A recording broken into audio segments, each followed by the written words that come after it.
La thérapie génique, en fait, c'est quelque chose, une sorte de fantasme que nous avons tous eu, c'est-à-dire que quelqu'un est malade parce que ses gènes sont défectueux et on va essayer de réparer ces gènes-là et la personne va se sentir mieux.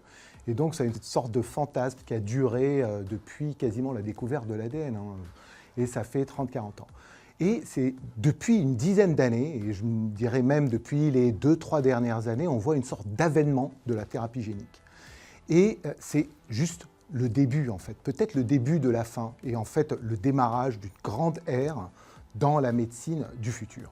Et cette grande ère est extrêmement intéressante parce que en fait, la thérapie génique peut s'adresser à énormément de choses. Ça peut réparer des cellules, ça peut aussi détruire des cellules, comme on le fait avec Descartes en oncologie, donc détruire des cellules cancéreuses, mais ça permettrait aussi d'avoir des tas d'applications extrêmement différentes et apporter des solutions à des patients qui n'ont aucune solution, parce que quand vous avez un gène défectueux, eh ben, réparer ce gène défectueux est quelque chose qui relève du miracle.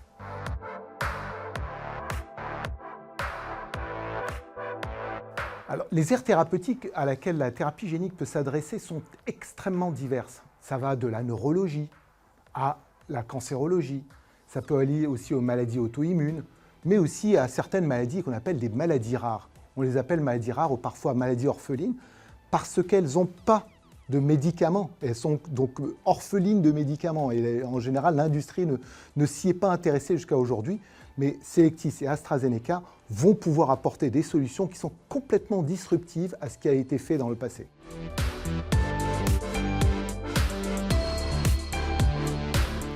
Les principaux enjeux sont de deux côtés. D'un côté, en fait, la sécurité du médicament. Si on veut réparer des gènes ou réparer, par exemple, des organes ou même détruire, par exemple, des cellules cancéreuses, il y a toute une question de sécurité qui est un des principaux enjeux et sur lequel on fait extrêmement attention.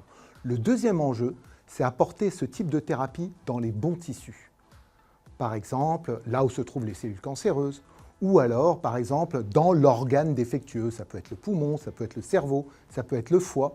Et cet objectif de vectorisation, c'est-à-dire un vecteur qui va permettre d'apporter cette thérapie dans le bon organe, est un gros enjeu. Et une fois que c'est dans le bon organe, techniquement, il est tout à fait possible de réparer en fait, la défection.